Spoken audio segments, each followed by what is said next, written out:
Do I need to say my name is Anne? I'm the founder of the Speaking Academy, a place that helps people get ready for the moment of leadership. Today I'll tell you a little bit about the adventures, the transitions, and the lessons I learned throughout my journey. Nice way to say fuck-ups, right? 1996, I had just failed my law school exam. And I told myself, I'm going to Wonderland. I was a little directionless. I had no money, but I was super enthusiastic. Wonderland for me was the US. Denver, Dallas. I was a nanny by day, a student by night. I worked full-time, I studied full-time. I was studying communication, psychology, and social sciences. Because yes, in America, you can. I loved it. Every single day of it, every subject of it. My first course was public speaking. Coming from law school in France, you can imagine the difference.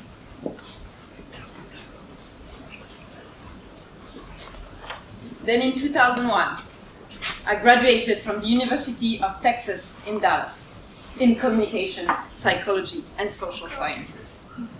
And it was time for a new beginning. I moved to New York with the man I loved, and my life really started. I was working in luxury cosmetics in Saks Fifth Avenue, one of the biggest names in the city. And I was also working as a communication officer for the United Nations. Because yes, in America, you can. I was working 7 days a week, and I loved it. 2 years later, I was out of a visa. But I had won the green card through the lottery. Because, yes, in America, you can. I got this letter that said, you have been selected to get a green card through the lottery. We select more people than we have green cards, but we'll be in touch as soon as a green card comes available. I was home. New York was my home. America was my mentality. My life was the right life for me. I was on my path. So I thought, I'll go to France for just a couple months. I'll see my family and be back in America, home, in no time. I went back to France. A few weeks later, my boyfriend met someone else. Oh. And I never heard from the immigration officer. I tried to call and call and call. But one day I reached someone and they said, sorry, ma'am. It's too late. You should have called earlier. You need to reapply. I was back in France, right where I had started 6 years before, with no job, no direction, not the right mentality. I was not in the right place for my mindset. And I had to stay. This is the period I call the 3 F's. Fuck-ups, fear, and failure. But I still had my diploma. This great diploma in communication, psychology, and social sciences. Communication, psychologie, sciences sociales? C'est quoi ça? Because we were in France. And in France, you can't.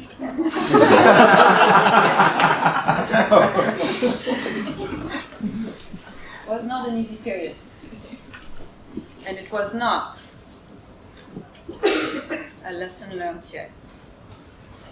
It took me a really long time to recover. It took me a really long time to find my strength again, find my motivation, and find my self-confidence. Eventually I did. And I had to look back on the last few years and months and weeks and come up with some kind of explanation. So if I put together the elements, I'd been broke for the last 10 years of my life. I'd had my heart broken. And I definitely felt like a failure. Some people say that's how you grow. By being broke, by having your heart broken, by feeling like a failure. So I guess I was growing. I had grown. I'd started to transform myself. And at some point I was ready for a new beginning. That new beginning had nothing to do with my age. People kept saying, "Oh, you so don't look your age." Trust me, I felt it. It had to do with transforming myself to use what I'd learned through those failures. So I became an entrepreneur. I will not go through the ups and downs of entrepreneurship because I think Cédric, Muriel, and Nilo did an excellent job of it. I've been an entrepreneur for 10 years, and what I love about it, let's not even talk about what I hate about it, but what I love about it is that it has given me a mission. I am now able, as an entrepreneur, as a coach, to help people clarify, define, find their message, and express it when it matters in their moments of leadership. This was last September in Paris at the Next Women International Pitch Competition. These women are tech women. They are startups. And they are selling themselves, their dream, and their vision in front of international investors. And I think they haven't met Muriel yet, but they soon will. I don't only work with startups. I also work with IT students. Okay, fine, we're not working here.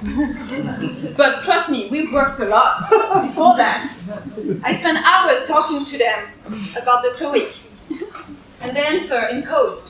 KitKat, GB3, R2D2. So at some point we just need to go out to the pub and have a beer together so we can re-communicate. And today I help people find a way to use communication as a strong tool, even in IT, even in tech. And I think that's one of the lessons I got from Nilo. Communication did help you, guys. My friend Winston says something really interesting that at the end of the day is one of the things I want you to remember. Success is the ability to go from failure to failure without losing your enthusiasm. I will not keep my clients, my students, or my partners from failing. It is part of life. It will make them grow. It will help them transform. But what I can do is help them keep their enthusiasm despite the failure. And that's what my mission.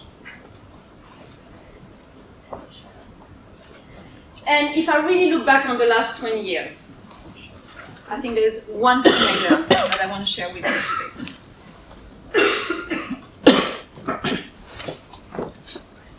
In failure, don't stay alone. Because if you stay alone in failure, you might very well feel alone in success as well. No one has ever made it up there alone. So do not stay alone. Keep coming to Fuckups. Keep sharing.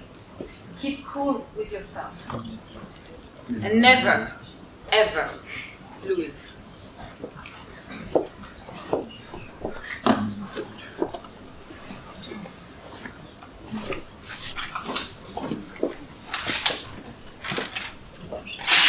Your enthusiasm in times of failure.